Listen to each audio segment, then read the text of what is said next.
Hello friends, don't go anywhere and watch the video till the end as we are going to see overview of our subject thermal engineering 2. So let us start introduction of our subject. So first of all, let us see the list of the subjects you are going to learn during this semester. So here are the subjects. So first subject you learn during this semester is thermal engineering 2. The second subject is design of machine elements. The third subject is manufacturing engineering 3. Fourth subject is industrial engineering. Fifth subject is estimating, costing and engineering contracting. And the next subject is elective one, and that subject will be seed.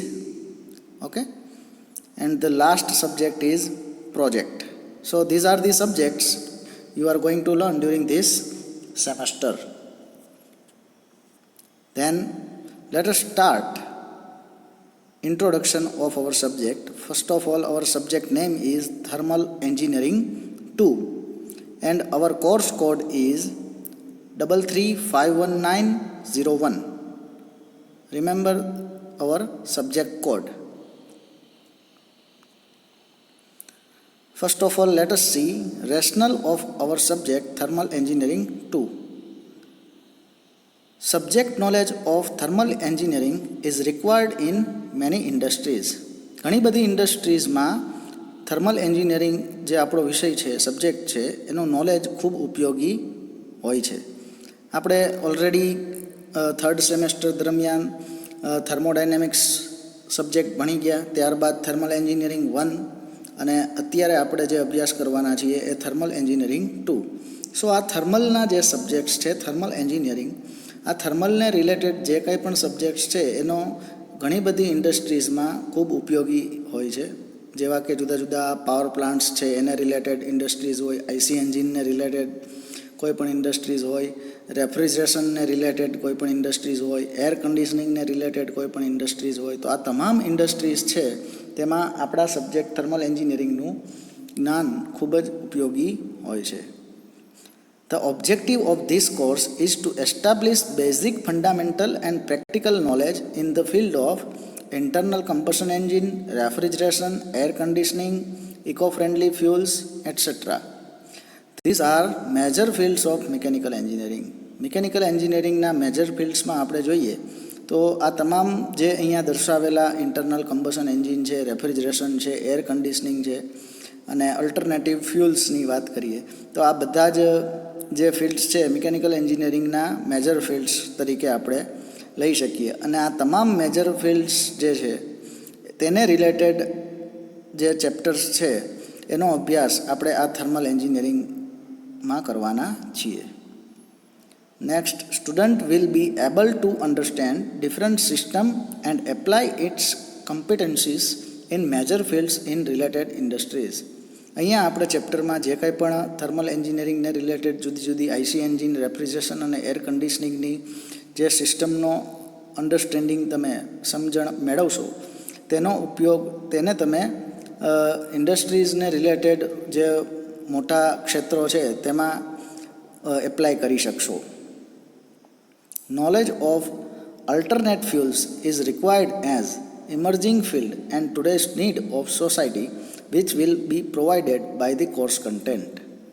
અત્યારે આપણે જોઈએ તો તમામ ક્ષેત્રમાં, તમામ જગ્યાએ જે fuels છે એનો જથ્થો છે એ અલ્ટરનેટિવ ફ્યુલ્સ છે એ ગોતવા એ જરૂરી છે, એ શોધવા જરૂરી છે. કારણ કે અત્યારે પેટ્રોલ અને ડીઝલ છે એ અમુક વર્ષો પૂરતા મર્યાદિત પ્રમાણમાં જ અવેલેબલ છે. તો એના ઓપ્શન તરીકે સોલાર એનર્જી છે, બીજા અધર ફ્યુલ્સ છે, અલ્ટરનેટિવ ફ્યુલ્સ, એની વિચારણા કરવી એ જરૂરી છે. સો આ પણ એક ઇમ્પોર્ટન્ટ પોઈન્ટ છે આ સબ્જેક્ટનો, alternative fuels. Then next, let us see teaching scheme of our subject thermal engineering 2. So there are 2 lectures. You can see here, there are 2 lectures per week.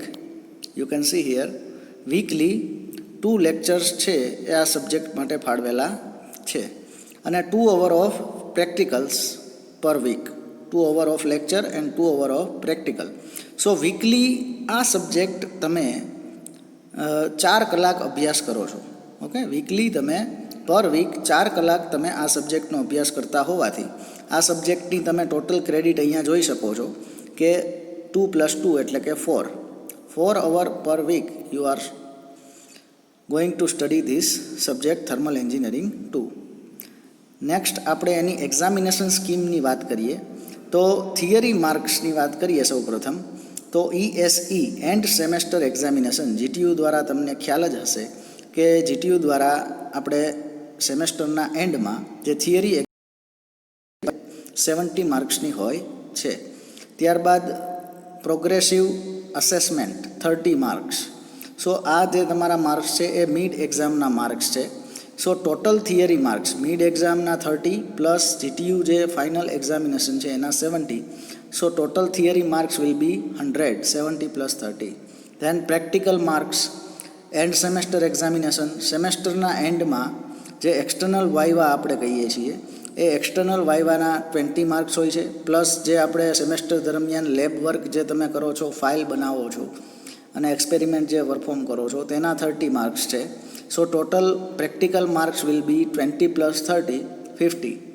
End total theory marks plus practical marks, so 70 + 30, 100 and practical 50 marks. So total marks will B 150 of our subject thermal engineering 2. Now let us see course details of our subject. So there are total 4 chapters we are going to study during our subject thermal engineering 2. First chapter is internal combustion engine. અહીંયા તમે course ડિટેલમાં જોઈ શકો છો total 11 hours છે એ આ chapter માટે ફાળવાયેલા છે. સો અને આ ચેપ્ટરના ટોટલ માર્ક્સનું વેઇટેજ, ટોટલ માર્ક્સ છે GTUની એક્ઝામિનેશન જે હોય છે તેમાં ટોટલ 70 માર્ક્સનું તમારું જે એક્ઝામિનેશન પેપર હોય છે તેમાંથી આ ચેપ્ટરનું વેઇટેજ તમે અહીંયા લાસ્ટમાં જોઈ શકો છો કે 26 માર્ક્સ છે એ આ ચેપ્ટરનું વેઇટેજ છે. Okay, so first chapter is internal combustion engine, teaching hours 11 end total marks weightage 26. The second chapter is alternative fuels. So only 2 hours of teaching are there and total marks weightage is only 6. Then third chapter is refrigeration.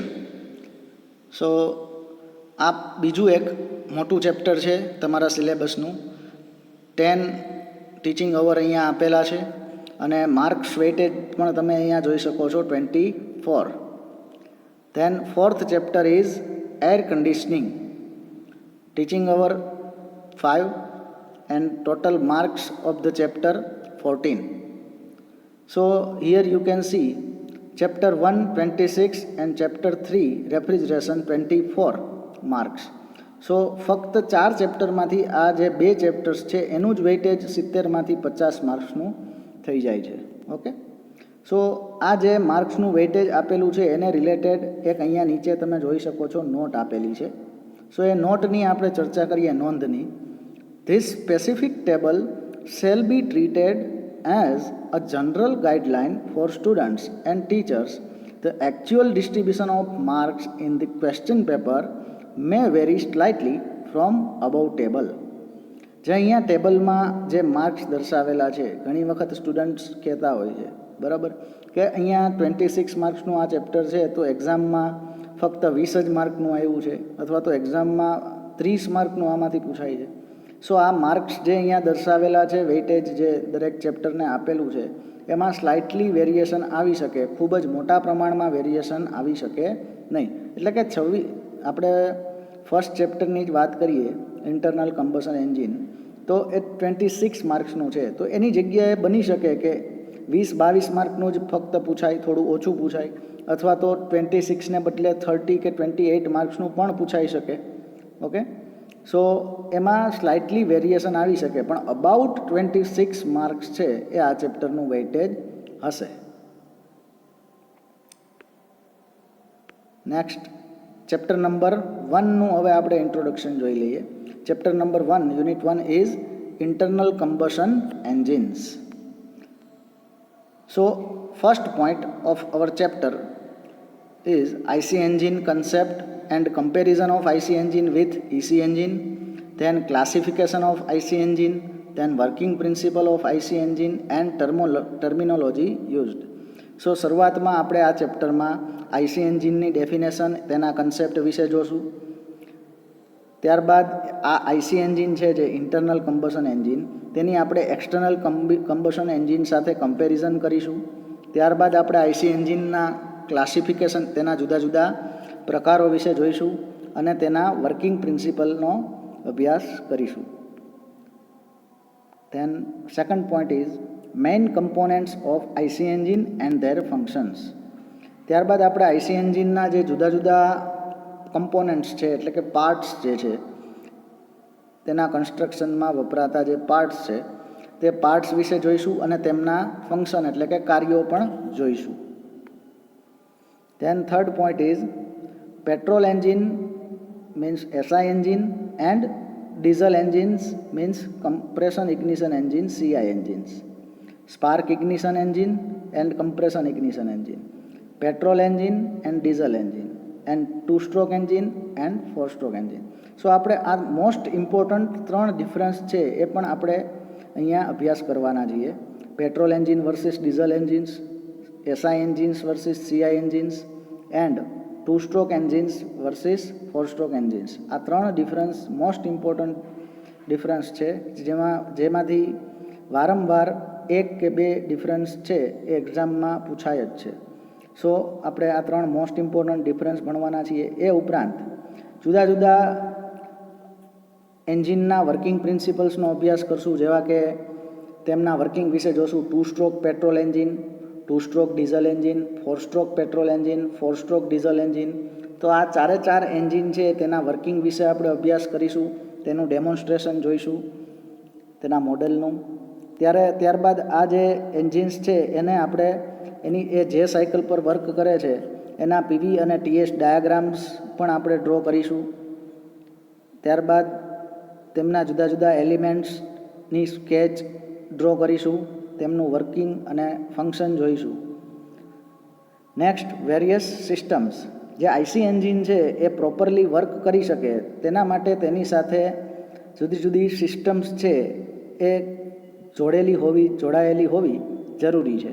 જેમ આપણું heart છે એ properly work કરી શકે એના માટે એની સાથે ઘણા બધા જુદા જુદા ભાગો, અંગો છે એ જોડાયેલા હોય છે કે જેથી આપણું હાર્ટ પ્રોપરલી વર્ક કરી શકે. એ જ રીતે IC એન્જિન એ આપણી બાઇક, કાર અથવા તો બસ છે એનું એક હાર્ટ કહી શકાય, અને તે પ્રોપરલી વર્ક કરી શકે તેના માટે તેની સાથે જુદી જુદી સિસ્ટમ્સ છે એ જોડેલી હોવી જરૂરી છે, જેવી કે cooling system, lubrication system, starting system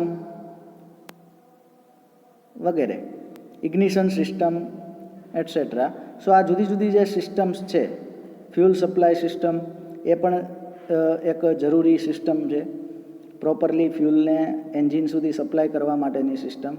એન્જિનનું proper cooling થવું જોઈએ, પ્રોપર લ્યુબ્રિકેશન થવું જોઈએ, પ્રોપરલી એ સ્ટાર્ટ થઈ શકવી જોઈએ, પ્રોપરલી એની અંદર ફ્યુલનું ઇગ્નિશન થઈ શકવું જોઈએ. સો આ તમામ માટે જે એની સાથે IC એન્જિનની સાથે સિસ્ટમ જોડવામાં આવે તેનો પણ આપણે અભ્યાસ કરીશું.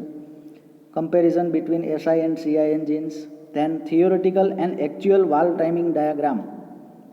IC એન્જિન છે તેમાં જે વાલ્વ હોય છે તે વાલ્વના ઓપનિંગ અને ક્લોઝિંગનો ટાઈમ આપણે એના માટેના ડાયાગ્રામ ડ્રો કરીશું, થિયોરિટિકલ અને એકચ્યુઅલમાં. થિયોરિટિકલ એ ક્યારે બંધ થવો જોઈએ અને ઓપન થાય છે, અને એકચ્યુઅલમાં એ ક્યારે, એ બંને ડિફરન્સ છે, બંને ડિફરન્ટ હોય. થિયોરિટિકલ આપણે જે વિચારીએ છીએ કે વાલ્વ છે આ સમયે ક્લોઝ થઈ જાય, આ સમયે ઓપન થઈ જાય, બરાબર, તો થિયોરિટિકલ જે વિચારીએ છીએ અને પ્રેક્ટિકલી જે વિચારીએ છીએ એ બંને અલગ હોય છે.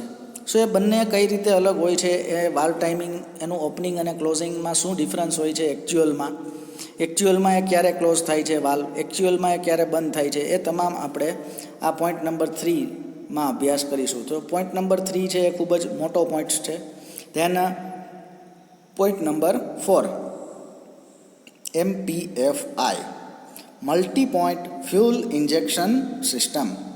સો આ multi point fuel injection system છે એની શું જરૂરિયાત છે, એનું શું વર્કિંગ છે, કઈ રીતે એ કાર્ય કરે છે, વર્ક કરે છે, તેના વિશે અહીંયા આપણે અભ્યાસ કરીશું. Then next point is point number 5, concept of scavenging and turbocharger.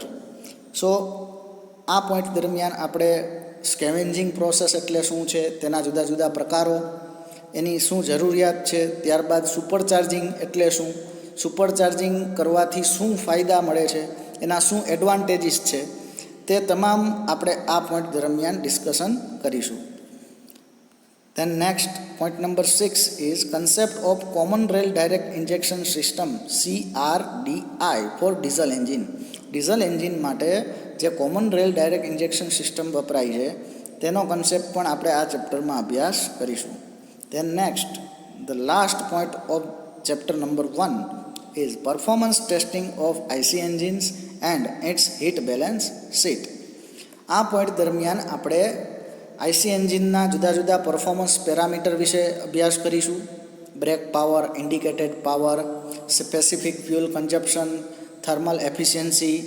So આ તમામ પોઈન્ટ્સ છે એ પરફોર્મન્સ પેરામીટર્સ જે છે આઈસી એન્જિનના, તેનો આપણે આ પોઈન્ટ દરમિયાન અભ્યાસ કરીશું. અને આ તમામ પરફોર્મન્સ પેરામીટર કેલ્ક્યુલેટ કરી અને આપણે તેની એક હીટ બેલેન્સ શીટ બનાવશું અને એને રિલેટેડ એક્ઝામ્પલ્સ પણ આપણે સોલ્વ કરીશું.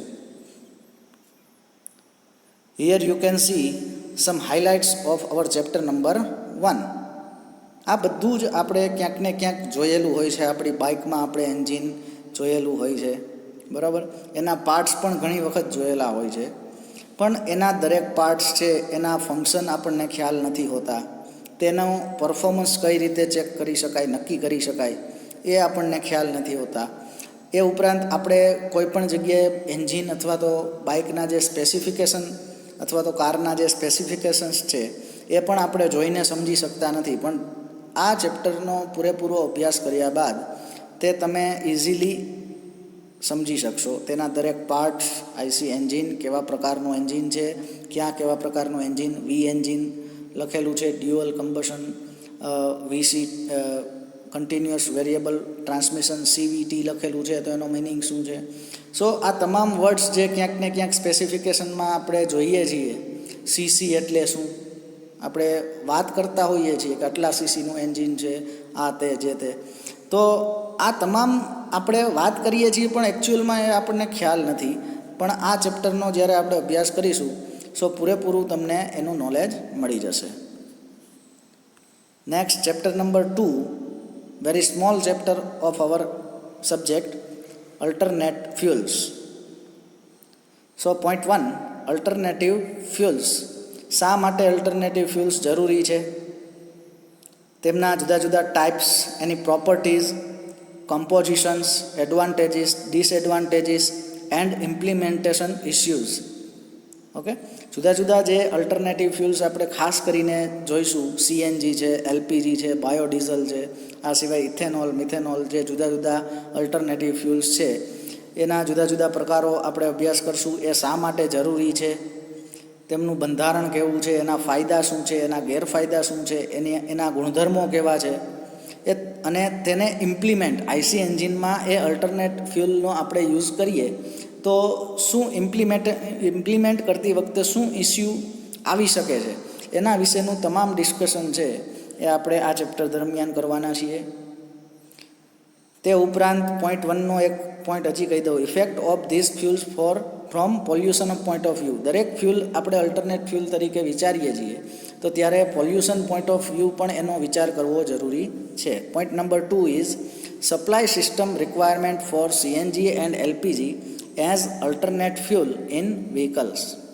ત્યારબાદ આપણે સીએનજી અને એલપીજીને આપણે સપ્લાય આઈસી એન્જિનમાં કરવી છે, તો એની આપણે સપ્લાય પેટ્રોલ કે ડીઝલની જે same to same supply system આપણે સીએનજી અને એલપીજી માટે વાપરી શકતા નથી. તો એની આપણે સપ્લાય સિસ્ટમની જરૂરિયાત શું છે એના માટે, સીએનજી અને એલપીજી માટે, તો એ પણ આપણે વિચારીશું આ ચેપ્ટર દરમિયાન.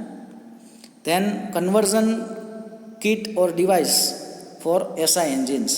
સીએનજી અથવા તો એલપીજી કન્વર્ઝન કિટ તમે સાંભળેલું હશે, બાઇકમાં કે કારમાં ઘણા લગાડે છે. તો એ કન્વર્ઝન કિટના જુદા જુદા પાર્ટ્સ અથવા એનું ફંક્શન શું છે, એ કન્વર્ઝન કિટનું વર્કિંગ કઈ રીતે થાય છે, તો એ આપણે આ ચેપ્ટર દરમિયાન અભ્યાસ કરીશું. Here you can see some highlights of our chapter number 2. Here you can see in a car CNG or LPG kit is fitted, and there are here some parts of CNG or LPG kit are shown here. Okay, so alternative fuels are required in today's time. So next, unit number 3, refrigeration. So introduction to refrigeration.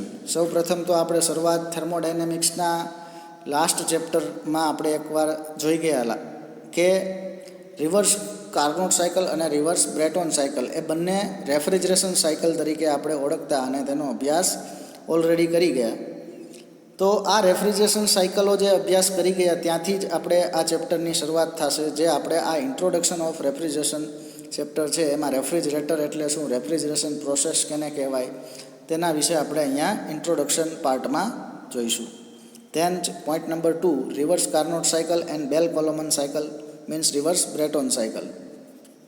Than point number 3, unit of refrigeration. Unit of refrigeration એટલે શું અને તેની basic terminology વિશે પણ આપણે આ ચેપ્ટરમાં અભ્યાસ કરીશું. Than point number 4, most important point of this chapter, vapour compression refrigeration system. Vapour compression refrigeration system or cycle, VC in short VCRS. આ VCRS vapour compression refrigeration system જે છે તેનું વર્કિંગ અને તેનું વર્કિંગ જોઈ ગયા બાદ આ જે સાયકલ છે તેને આપણે PV diagram, pressure versus volume diagram, TS diagram એટલે કે ટેમ્પરેચર વર્સિસ એન્ટ્રોપી ડાયાગ્રામ અને PH ડાયાગ્રામ એટલે કે પ્રેશર વર્સિસ એન્થાલ્પી ડાયાગ્રામ પર આ સાયકલ છે એનું પ્રેઝન્ટેશન કરીશું અને સમજશું. Then point number 5, components of VCRS. જે વેપર કમ્પ્રેશન રેફ્રિજરેશન સિસ્ટમ્સ છે એના જુદા જુદા કમ્પોનન્ટ્સ, ઇવોપરેટર છે, થ્રોટલિંગ ડિવાઇસીસ છે, કમ્પ્રેસર્સ છે, કન્ડેન્સર્સ છે. સો આ જે VCRSના જુદા જુદા કમ્પોનન્ટ્સ છે એ જુદા જુદા કમ્પોનન્ટ્સ વિશે, એના ફંક્શન વિશે આપણે અભ્યાસ કરીશું. એ જુદા જુદા પ્રકારના કન્ડેન્સર આવે છે, જુદા જુદા પ્રકારના એવોપરેટર છે, જુદા જુદા પ્રકારના કમ્પ્રેસર જે વપરાય છે રેફ્રિજરેટરમાં, જુદા જુદા પ્રકારના જે થ્રોટલિંગ ડિવાઇસીસ વાપરી શકાય છે રેફ્રિજરેટરમાં, એ તમામ પાર્ટ્સ જે છે એના પ્રકારો વિશે પણ આપણે અહીંયા અભ્યાસ કરીશું. Then next point number 6, performance of VCRS based on coefficient of performance COP. આ VCRS સિસ્ટમ જે આપણે વાત કરી, વેપર કમ્પ્રેશન રેફ્રિજરેશન સિસ્ટમ, એના જુદા જુદા પરફોર્મન્સ પેરામીટર વિશે આપણે અભ્યાસ કરીશું. ત્યારબાદ આપણે તેનો COP કઈ રીતે ફાઇન્ડ આઉટ કરવો, મેળવવો, તેના વિશે પણ અભ્યાસ કરીશું અને તેને રિલેટેડ નાના એક્ઝામ્પલ્સ છે એ પણ આપણે અહીંયા સોલ્વ કરીશું. Than point number 7, effect of change in operating condition on VCRS. VCRSનું જે વેપર કમ્પ્રેશન રેફ્રિજરેશન સિસ્ટમ છે એનું પરફોર્મન્સ આપણે ઓલરેડી ભણી ગયા હશું અને એ પરફોર્મન્સ ભણી ગયા બાદ આપણે તેના ઓપરેટિંગ કન્ડિશનમાં ફેરફાર થાય એટલે કઈ રીતે ફેરફાર થાય, તો કે કન્ડેન્સરનું પ્રેશર બદલી જાય, ઇવોપરેટરનું પ્રેશરમાં ફેરફાર થાય. તો આ કન્ડેન્સર પ્રેશર, ઇવોપરેટર પ્રેશર અથવા તો જે એની અંદર રેફ્રિજરન્ટ છે એનું સુપર હીટિંગ થઈ જાય, તો એની પરિસ્થિતિમાં કાંઈ ફેરફાર થઈ જાય તો એની વેપર કમ્પ્રેશન રેફ્રિજરેશન સિસ્ટમના પરફોર્મન્સ ઉપર શું અસર થાય, આ ફેરફારની VCRS સિસ્ટમના પરફોર્મન્સ ઉપર શું અસર થાય છે, એ કઈ રીતે અસર કરે છે, તેનો અભ્યાસ આપણે આ પોઈન્ટ નંબર 7 દરમિયાન કરશું. Than point number 8, application of VCRS.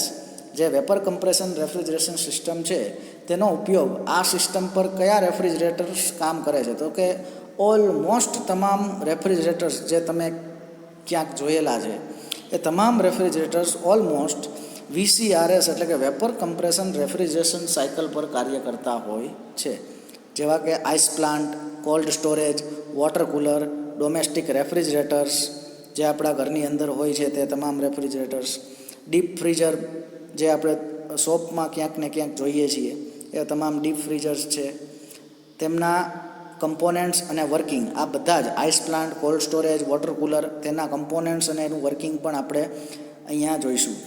ત્યારબાદ point number 9, basic concept of vapour absorption refrigeration system. So આ પોઈન્ટ નંબર 9 એટલે કે અહીંયા આપણે એક બીજી સિસ્ટમ પણ અભ્યાસ કરીશું, વેપર એબ્ઝોર્પ્શન રેફ્રિજરેશન સિસ્ટમ.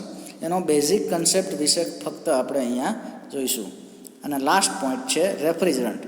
રેફ્રિજરેટરની અંદર આપણે કોઈકને ખ્યાલ હશે કે રેફ્રિજરેટરની અંદર એક પદાર્થ છે એ ઉમેરેલો હોય છે, જે પાછળ ટ્યુબ્સ હોય છે એમાં સર્ક્યુલેટ થતો હોય છે. ઇવોપરેટર, કમ્પ્રેસર, કન્ડેન્સર અને થ્રોટલિંગ ડિવાઇસીસમાં જે જોડતી ટ્યુબ્સ છે એ ટ્યુબ્સ મારફતે એ સર્ક્યુલેટ થતું હોય છે. એ પદાર્થ છે તે રેફ્રિજરેશન સિસ્ટમમાં સર્ક્યુલેટ થતો જે પદાર્થ છે એ રેફ્રિજરન્ટ તરીકે ઓળખાય છે. તો આ રેફ્રિજરન્ટ કેવો હોવો જોઈએ, એમાં રેફ્રિજરન્ટ તરીકે શું વાપરી શકાય, જે જુદા જુદા રેફ્રિજરન્ટ છે એના એડવાન્ટેજીસ, ડિસએડવાન્ટેજીસ એટલે કે એની પ્રોપર્ટીઝ વિશે આપણે અભ્યાસ કરીશું. સો આ રેફ્રિજરન્ટને રિલેટેડ તમામ માહિતી આપણે આ લાસ્ટ પોઈન્ટ દરમિયાન જોઈશું. Here you can see sum highlights of our chapter number 3, refrigerator. Deep freezer આપણે શોપમાં ક્યાંક ને ક્યાંક જોઈએ છીએ. આપણા ઘરે આપણે આવા ડોમેસ્ટિક રેફ્રિજરેટર પણ જોયેલા હોય છે, ડબલ ડોર, સિંગલ ડોર, તેમાં પણ ઘણા અલગ અલગ પ્રકારના આવે છે. એ ઉપરાંત આવા વોટર કુલર છે એ પણ આપણે ક્યાંક ને ક્યાંક જોયેલા હોય છે. આવા બ્લોક ડાયાગ્રામ છે એ પણ આપણે અભ્યાસ કરીશું. અહીંયા તમે જોઈ શકો છો ઇવોપરેટરમાંથી કમ્પ્રેસર, કમ્પ્રેસરમાંથી કન્ડેન્સર, કન્ડેન્સરમાંથી થ્રોટલિંગ ડિવાઇસમાંથી ફરીથી રેફ્રિજરન્ટ ઇવોપરેટરમાં આવે છે. સો આ તમામ આપણે અભ્યાસ છે, આને રિલેટેડ તમામ માહિતી તમને આ ચેપ્ટર દરમિયાન મળશે. અત્યાર સુધી આપણે આ બધા પાર્ટ્સ ફક્ત બહારથી જોયેલા હોય છે. હવે એ કઈ રીતે વર્ક કરે છે, એની અંદર શું હોય છે, ક્યાં કયો પાર્ટ હોય છે, તેને રિલેટેડ તમામ માહિતી આપણે આ ચેપ્ટર દરમિયાન ભણીશું. Then our last chapter number 4, air conditioning. ક્યાંક ને ક્યાંક આપણે જોયેલા જ હોય છે. એસી બહુ મજા આવે છે, ઠંડી ઠંડી કોલ્ડ એર પ્રોવાઈડ કરે છે, બરાબર, કમ્ફર્ટેબલ કન્ડિશન આપણને પ્રોવાઈડ કરે છે. સો પોઈન્ટ નંબર 1, આ એર કન્ડિશનિંગ એટલે શું? અત્યાર સુધી આપણને એવું હતું કે એર કન્ડિશનિંગ એટલે ફક્ત હવાને ઠંડી કરવી. સો એર કન્ડિશનિંગનો પર્પઝ ફક્ત આ એક નથી. એ શું છે એ આપણે આ ચેપ્ટર દરમિયાન જોઈશું. Introduction to air conditioning, air કન્ડિશનિંગની ડેફિનેશન અને એમાં શું શું થાય છે એ તમામ માહિતી આપણે અહીંયા જોઈશું. Then point number 2, types of air conditioning and applications of air conditioning. Air કન્ડિશનિંગના જુદા જુદા પ્રકારો અને એના ઉપયોગો વિશે પણ આપણે અહીંયા માહિતી મેળવીશું. Then point number 3, psychrometric properties of air. હવાની આપણે સાયક્રોમેટ્રિક એટલે શું અને સાયક્રોમેટ્રિક પ્રોપર્ટીઝ એટલે શું એ જોશું. અને હવાની આપણે જુદી જુદી સાયક્રોમેટ્રિક પ્રોપર્ટીઝ અને તેની ડેફિનેશન વિશે આપણે અહીંયા અભ્યાસ કરીશું. ત્યારબાદ જે હવાની સાયક્રોમેટ્રિક પ્રોપર્ટીઝ છે એનું એક ચાર્ટ ઉપર, સાયક્રોમેટ્રિક ચાર્ટ ઉપર આપણે એનું રિપ્રેઝન્ટેશન કરશું. જેમ આપણે સ્ટીમની ક્વોલિટી છે મોલિયર ચાર્ટ પરથી આપણે ફાઇન્ડ આઉટ કરી શકતા હતા, એ જ રીતે હવા છે એના જુદા જુદા ગુણધર્મો છે આપણે એનું રિપ્રેઝન્ટેશન એક સાયક્રોમેટ્રિક ચાર્ટ પર જોઈશું, બરાબર. અને એને રિલેટેડ સિમ્પલ ન્યુમેરિકલ આ ચાર્ટ પર આપણે કઈ રીતે કેલ્ક્યુલેટ કરી શકાય તે પણ અભ્યાસ કરીશું. Then next point number 5, various air conditioning processes on psychrometric chart. આ એર કન્ડિશનિંગની જુદી જુદી પ્રક્રિયાઓ જે છે એ આપણે સાયક્રોમેટ્રિક ચાર્ટ પર અભ્યાસ કરીશું. and it's very important and interesting topic. Then point number 6, desert cooler, window and split air conditioners. આ ત્રણેય પાર્ટ્સ છે એ આપણે દરેકે જોયેલા હોય છે. કુલર, એર કુલર છે, વિન્ડો એર કન્ડિશનર, ઓકે, જે બારીમાં ક્યાંક ને ક્યાંક બહાર નીકળતા હોય એ રીતે ફિટ કરેલા હોય છે. ત્યારબાદ અત્યારે જનરલી કોમનલી જે દરેકના ઘરે હોય છે, અથવા તો કોઈ પણ બેંક્સ છે કે હોટલ્સ છે, મોટી મોટી જગ્યાઓએ જે એર કન્ડિશનિંગ સિસ્ટમ તમે જોવો છો એ સ્પ્લિટ એર કન્ડિશનિંગ સિસ્ટમ હોય છે. સો આ તમામનું જુદા જુદા કમ્પોનન્ટ્સ છે એ કઈ રીતે વર્ક કરે છે તેનો અભ્યાસ પણ આપણે અહીંયા પોઈન્ટ નંબર 6 દરમિયાન કરશું. ધેન પોઈન્ટ નંબર 7, આ દરેક જે એર કન્ડિશનિંગ સિસ્ટમ છે એમાં ડક્ટ્સ હોય છે. એ ડક્ટ્સની જરૂરિયાત શું છે, એના જુદા જુદા પ્રકારો, તેના ઉપયોગો, તેના કન્સ્ટ્રક્શન ના મટીરિયલ જે છે તેનું ઇન્સ્ટોલેશન કઈ રીતે કરી શકાય, અને તેમાં ઇન્સ્ટોલેશનમાં કોમન જે ટ્રબલ્સ આવતા હોય છે તેના વિશે આપણે અહીંયા ચર્ચા કરીશું. Than point number 8, air conditioning fans જે હોય છે, એર કન્ડિશનિંગની સિસ્ટમની અંદર જે ફેન હોય છે એના જુદા જુદા પ્રકારો, એના કન્સ્ટ્રક્શનલ ફીચર્સ જોશું, એપ્લિકેશન, અને તેમાં પણ જુદા જુદા જે કોમન ટ્રબલ્સ આવે છે તેના વિશે પણ આપણે અહીંયા અભ્યાસ કરીશું. Here you can see air cooler, window air conditioning, air cooler, Windows air conditioning system and split air conditioning system. So this is the highlight of our last chapter, chapter number 4, air conditioning. Here you can see some reference books of our subject. So generally students છે એ જે ડિપ્લોમામાં અભ્યાસ કરતા તમામ students છે એ અતુલ પ્રકાશન અથવા તો Nirav પ્રકાશનની preparation માટે એની બુક છે વાપરતા હોય છે, અતુલ પ્રકાશન કે નીરવ પ્રકાશન. પણ અહીંયા જુદી જુદી 13 બુક્સ છે કે તમે વધારે ડિટેલમાં અભ્યાસ કરવા માગતા હો તો આ બુક્સ છે એ રિફર કરી શકાય. તમારા કોઈ પણ ચેપ્ટર આઈસી એન્જિન કે રેફ્રિજરેશન માટે તમે આ બુક્સ છે એને રેફરન્સ તરીકે ઉપયોગમાં લઈ શકો. ખાસ તમને વાત કરું તો a text book of refrigeration and air conditioning by R S. Khurmi. Then લાસ્ટમાં તમે જોઈ શકો છો refrigeration and air conditioning by R K. Rajput. Then heat engine, first book is heat engine by Pandya and Shah. These are best books for our subjects. Also IC engine by Mathur and Sharma, a good book. So these are the books, various books you can use as reference for deep knowledge of our subject thermal engineering too. Thank you for watching the video till the end. અને આગળ વધારે અને વધારે માહિતી માટે આ ચેનલને subscribe કરો અને નેક્સ્ટ લેક્ચર અને વધારે લેક્ચર જોઈ અને આઈસી એન્જિન અને રેફ્રિજરેશનનું વધારે જ્ઞાન મેળવો. Thank you.